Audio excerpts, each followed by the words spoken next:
सम्राट अशोक, उनके काल में, जब उनके समय में जब वो राजगद्दी पर बैठे थे ना, उसी समय अकाल पड़ गया। अकाल पड़ा तो उसी वक्त राजा सम्राट अशोक बहुत परेशान भये। उन्होंने बहुत बनकार बुलाए, साधक बुलाए, महात्मा बुलाए, संत बुलाए। महाराज अकाल पड़ा है, कोई तंत्र मंत्र करो, कोई यज्ञ करो, कोई अनुष्ठान करो। किसी ने यज्ञ किया, किसी ने अनुष्ठान किया, पर बारिश नहीं हुई। राजा बड़े परेशान भये, क्या किया जाए। तो किसी ने कहा कि आपने इतने महात्माओं को देख लिया, एक यहां पर बिंदुमती नाम की वेश्या रहती। बिंदुमती वेश्या है, गड़िका। एक बार उसको बुलाओ, शायद वो कोई उत्तर दे सके। आपने सबसे सलाह ली, एक बार उसको बुलाओ। राजा बुला नहीं वाले थे, तब तक एक महात्मा ने कृपा की और वो आशीर्वाद देके गए। भयंकर बारिश हुई। अच्छा, अब तक अकाल था, अब बारिश हो गई तो बिंदुमती को नहीं बुला पाए, बिंदु को नहीं बुलाया। लेकिन महाराज इतनी बारिश हुई कि भयंकर पानी आया, नदी बाढ़ में आ गई, पूरे गांव के गांव बहने लगे। महात्मा चले गए, अब वो तो मिले नहीं। राजा ने फिर जानकारों को बुलाया, तांत्रिक मांत्रिकों को बुलाया, सिद्धों को बुलाया कि कोई नदी को शांत करवाए, पर नदी शांत नहीं हुई। अब राजा बड़ा परेशान। तो राजा को ध्यान तो था कि किसी ने बिंदुमती से मिलने की सलाह दी थी कि वो कोई उपाय बता सकती है। तो उस गड़िका वेश्या को अशोक सम्राट ने बुलाया। तो वो आई, महाराज आप क्या करो। बोले हमने सुना कि तुम्हारे पास कुछ कुछ समाधान होते हैं, तो यदि तुम्हारे पास कोई उपाय हो तो ये जो नदी बाढ़ में आई ना, इसको क्या तुम शांत करा सकती हो। पता है वो क्या बोली, हाँ महाराज करा देंगे। राजा बड़ा चौंक गया कि बड़े बड़े महात्मा हार गए, ये तो ऐसे कह रही है जैसे बटन दबाना। राजा भी साथ चला। वो नदी के किनारे गई जहां से नदी का पानी बह रहा था। उसने हाथ जोड़े और 5 मिनट तक मौन रही और पता नहीं क्या प्रार्थना की। धीरे धीरे नदी का पानी कम होता गया और देखते ही देखते शाम तक नदी शांत हो गई, अपनी धारा में बहने लगी। तो राजा ने पूछा कि तू तंत्र मंत्र जानती है क्या। वेश्या ने कहा महाराज मैं कहां तंत्र मंत्र जानूंगी, मैं तो गड़िका हूं, वेश्या हूं, देह बेचने का व्यापार करती हूं। फिर तूने नदी को कैसे शांत कराया। बोले धर्म के बल पर। कौन से धर्म के बल पर, तू तो वेश्या है। बिंदुमती से राजा ने कहा, अशोक सम्राट ने, पता है वेश्या ने क्या कहा, महाराज यही मेरा धर्म है। और महाराज मैं जब नदी के पास गई तो पता है मैंने क्या कहा कि यदि आज तक मैंने वेश्या धर्म का पालन बड़ी शिद्दत से किया हो तो हे नदी तुम अपने मूल स्वरूप में आ जाओ, अपनी मूल धारा में आ जाओ। मैंने सिर्फ इतना कहा। तो राजा ने कहा तेरा धर्म क्या है। राजा ने पूछा कि वेश्या का धर्म क्या है। तब उसने कहा महाराज मैं जब देह व्यापार के रास्ते पर आई ना, तब मेरी जो गुरु थी उसने कहा था कि सुन तू देह व्यापार के रास्ते पर जा रही है, तू गड़िका है, वेश्या है और तेरा एक ही धर्म है, तो तेरे पास जो भी ग्राहक आवे उसको प्रसन्न रखना। अब वो काला भी होगा, बदबूदार भी होगा, दुर्गंध वाला भी होगा, बीमार भी होगा, कमजोर भी होगा, पर तेरा धर्म है उन सबको स्वीकार करना, यही तेरा धर्म है। और महाराज मैंने बिना विचार किए पूरे जीवन भर अपने ग्राहकों में ही भगवान को देखा और अपने धर्म का पालन करती रही। उसका परिणाम है कि आज नदी शांत हो गई। ये कथा सुनने में थोड़ा विचित्र है, पर ये संकेत और संदेश बड़ा दे रही। ये बिंदुमती की कथा कह रही है कि यदि हम धर्म पर चले ना तो अधर्म भी धर्म हो जाता है। भक्त तो थे ही। एक बार क्या हुआ कि किसी ने खबर दी कि एक ऐसी कन्या है जिसने प्रण लिया कि कोई व्यक्ति यदि मुझसे शादी करना चाहे तो मैं शादी तो करूंगी, पर एक शर्त रहेगी। बोले क्या। बोले शर्त ये रहेगी कि जो पुरुष जो हमारा होने वाला पति हो वो जीवन भर 1000 साधुओं को प्रतिदिन भंडारा करवाए, उसी से हम शादी करेंगे। अब बताओ, एक दो दिन तो ठीक है, 1000 साधुओं को रोज कौन करवाए? विप्र हरपाल जी ने सोचा और तो ठीक है, ये बढ़िया कन्या है, इसके चक्कर में हमसे भी साधु सेवा हो जाएगी। बड़े घराने के बेटा थे, ब्राह्मण पुत्र थे, नाम हरपाल था, सो उससे शादी कर ली। अब शादी कर ली तो रोज का काम 1000 साधुओं का भंडारा। अब पता लगा तो महात्मा 1000 फिक्स थोड़ी आवे, पंगत की पता लगे तो कई बार 2000 आ जाए, कई बार 3000 आ जाए। महात्मा तो महात्मा, भंडारा बढ़ने लगा। अब ये कमाई धमाई कुछ करे नहीं, दिन भर खबाने में, पिबाने में, बनाने में ही दिन निकल जाए। रोज साधु सेवा करे निरंतर।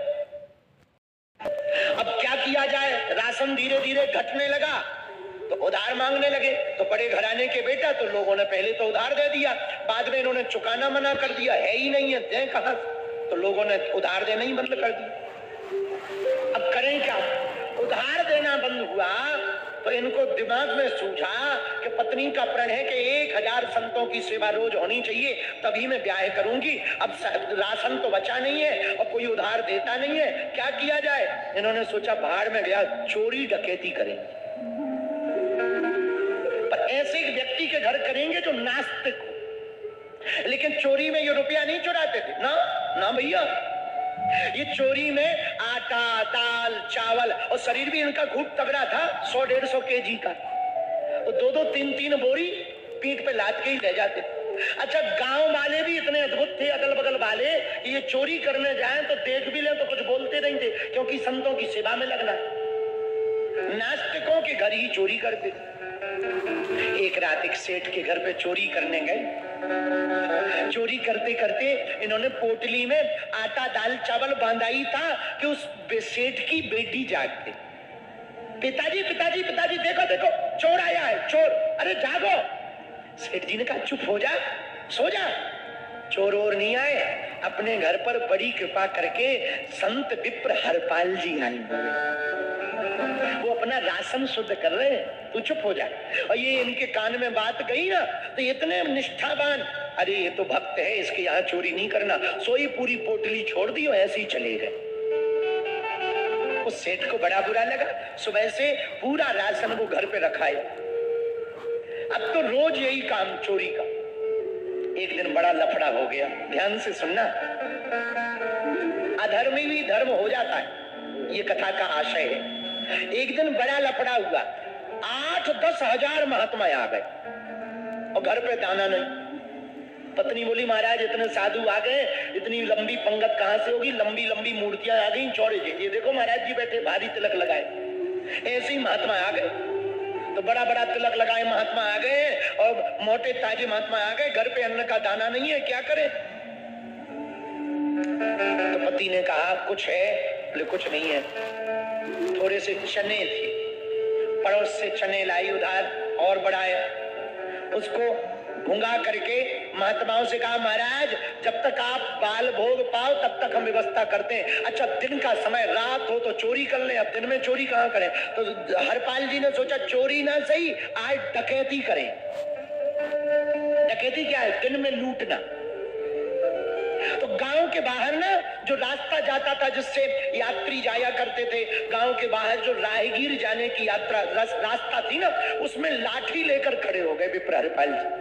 लाठी ली, ऐसे लगा ली और सोचने लगे कि यदि आज महात्मा भूख के चले जाएंगे ना, पूरी जिंदगी का करा धराया सब नाश हो जाएगा, पत्नी भी नाराज हो जाएगी, उसने शादी इसी चक्कर में की थी, इतने महात्मा आ गए, आज रुपया दाम कुछ है नहीं है, सामग्री कुछ है नहीं, कैसे खिलाए? ये सोच ही रहे थे। पता है क्या हुआ? सत्य घटना बता रहे कलयुग की, भक्तमाल में पढ़ना ये कभी कथा। अरे भैया, भगवान को रहा नहीं गया। ठाकुर जी द्वारका में बैठे बैठे रह नहीं पाए, साकेत में बैठे बैठे ठाकुर जी रह नहीं पाए। तुरंत ठाकुर जी बाहर निकले, सेठ का रूप धारण किया, माला पहन ली, सोना चांदी के बाजूबंद पहन लिए और खूब गहने, भगवान ने आज इतने गहने पहन लिए कि रुक्मणी जी परेशान हो गई। प्रभु इतने गहने पहन के कहां जा रहे हो? तो भगवान मुस्कुराते हुए बोले लुटने जा रहे। रुक्मणी जी बोली लुटने? हाँ, कहाँ लुटने जा रहे? भगवान ने पूरी बात बताई तो रुक्मणी जी बोली महाराज हम भी ऐसे भक्त के दर्शन करने जाएंगे जो इतनी संतों की सेवा करता है, हम भी लुटने चलेंगे। ठाकुर जी बोले अच्छा, बोले हाँ। तो तुरंत कह दिया तुम भी श्रृंगार करो रानियों वाला।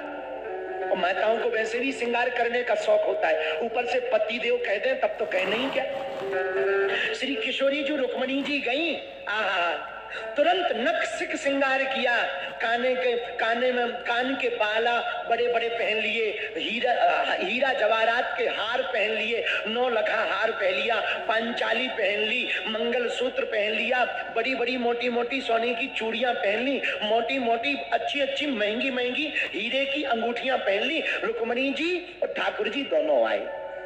आहा, उसी रास्ते से आए जिस रास्ते में विप्र हरपाल जी खड़े थे। वो ऐसे लाठी लिए सोच रहे थे कि आज तो लगता है महात्मा भूखे चले जाएंगे। भगवान से रहा नहीं गया, भगवान प्रकट हो गए। सामने से भगवान को आता देखा, भगवान अपने रूप में थोड़ी थे, सेठ के रूप में थे। हरपाल जी को लगा वाह, बढ़िया माल पानी की जुगाड़ हो गई है, लगता है कोई मोटा तगड़ा सेठ मिल गया, माल पानी वाला, खूब ज्यादा सोना चांदी पहने, सोई बढ़िया से खड़े हो गए आनंद के साथ में। वो जैसे ही निकले तो विप्र हरपाल जी ने कहा राम राम। तो भगवान तो सब जानते ही थे, बोले भैया हम राम राम नहीं करते, हमारा राम से कोई लेना देना नहीं, हम तो दाम दाम करते। हरपाल जी को लगा कि शुद्ध नास्तिक है, इसको तो लूट नहीं चाहिए। तो पता है भगवान क्या बोले हरपाल जी से, बोले भैया तुम कहाँ के हो? हरपाल जी बोले इसी गांव के हैं। विप्र हरपाल बोले भैया हमें ये जंगल का रास्ता बाहर करवा दो, हमने सुना यहाँ पे एक डकैत रहता है हरपाल, और वो नंबर 1 का डकैत है, हमें उससे बचाने के लिए रास्ता पार करा दो। मनीमन हरपाल जी बोले वाह। तो उन्होंने भी बातें बना के बोला भैया सही पहचाना, बहुत खतरनाक डकैत है, हम ही बचा सकते। अब हरपाल जी भी झूठ बोलने लगे।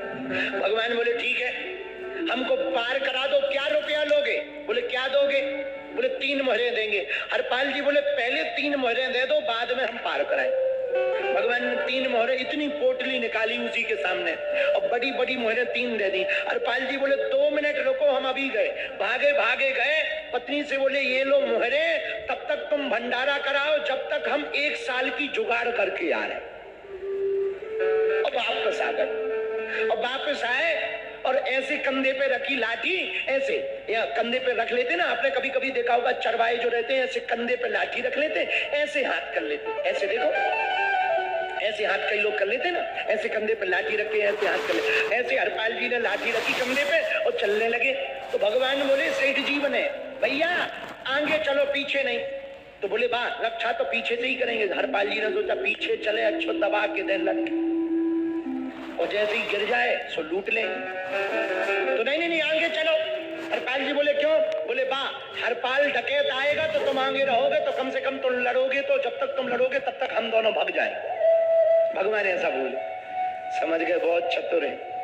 हरपाल जी आगे आगे, भगवान पीछे पीछे। भगवान रुक्मणी जी से इशारों में बात करें दम नहीं पड़ रही है, लेकिन रुक जाओ, सावधान रहना, कुछ भी कर सकता, मूढ़ी भगत है और डकैत है, डकैत और कुछ भी कर सकता है। बाद में मत कहना अभी भी मौका है, तुम खिसक लो। रुक्मणी जी बोले ना प्रभु हमें भी आनंद लेना है, क्या होता है? अच्छा ठीक है चलो। अब भगवान बातें कर रहे बना बना के, क्या बातें कर रहे? बोले देवी 1 लाख मोहरें उसके पास मिलनी, 50,000 मोहरें उसके पास मिलनी। तो रुक्मणी जी बोली महाराज कुछ धर्म कर्म भी। चुप रहो, ये धर्म कर्म हमारे बस की बात नहीं है, बेफिजूली की बात है। हरपाल जी को मनी मन इतनी गुस्सा आई, शुद्ध नास्तिक है, शुद्ध। सोई हरपाल जी ने मुड़े और लाठी ली और जोर से जमीन पे पटक दी। सावधान, खबरदार, जिस हरपाल डकैत को तुम डरते हो ना वो हम ही है। ये लो कपड़ा, पूरा माल पानी इसमें रखो वरना खपड़िया फोड़ देंगे। अब भगवान नाम सुनते ही हैं तो भगवान सब जानते हैं, पर भगवान सेठ बने थे तो कांपने लगे, भैया भैया मारना नहीं, मारना नहीं, मारना। रुक्मणी जी चौंक गई, जिनके नाम से तीनों लोग कांपते हैं, जिनके नाम से इंद्रादिक देवता कांपते हैं, जिनके नाम से बड़े बड़े राक्षस कांपते हैं, आज देखो तो भक्त के सामने कैसे कांप रहे हैं। रुक्मणी जी की आंखों में आंसू आ गए। वाह प्रभु क्या लीला है आपकी, कितने लीलाधर हो आप। कितने छलिया हो आप, आपके नाम से तीनों लोग कांपता है और आप एक भक्त के कारण कांप रहे। भगवान कांपने लगे, भैया हमें मारना पीटना नहीं, हमसे सामान ले लो। भगवान ने पूरा जेवरात उतार करके उनकी पोटली में रख दिया। तो इशारा करके हरपाल जी ने कहा, हाँ सेठ जी, पत्नी से कहो ये भी उतारे। रुक्मणी जी की तरफ भगवान ने देखा, हाँ देवी जी उतारो। तो रुक्मणी जी ने उतार दिया। एक अंगूठी बड़ी कड़क थी, वो निकल नहीं रही थी। तो विप्र हरपाल जी ने जोर से झटका देकर के जब उसको निकाला तो रुक्मणी जी को चोट लग गई। भगवान ने सोचा ऐसा ना हो रुक्मणी जी नाराज हो जाए, कोई श्राप दे दे, मामला बिगड़ जाएगा। भगवान तुरंत चतुर्भुज रूप लेकर के प्रकट हो गए। हरपाल जी की आंखों में आंसू आ गए। प्रभु आप क्यों आए? भगवान बोले, हम भी भैया लुटने आए हैं। क्यों? भगवान बोले, भैया तुम लूट करके भी करते ही क्या, हमारे प्यारे संतों को भोजन ही तो करवाते हो, इसलिए तो हम लुटने चले आए। हरपाल जी की आंखों में आंसू आ गए। बोले, प्रभु हमें क्षमा कर दो।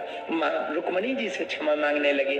भगवान जाने लगे तो विप्र हरपाल जी बोले, प्रभु आप जाओ मत, एक बार कृपा करके घर चलो। जिस पत्नी के कारण हमें आपके दर्शन भये हैं उनको भी तो आप दर्शन दो। भगवान को ले गए। ये भक्तमाल में कथा है, कलयुग की घटना है भैया, कलयुग की सत्य घटना है। इस कथा का आशय ये है कि यदि आप सेवा के लिए, धर्म के लिए, राष्ट्र के लिए उल्टा पुल्टा भी थोड़ा कर दोगे ना, वो भी धर्म हो जाएगा।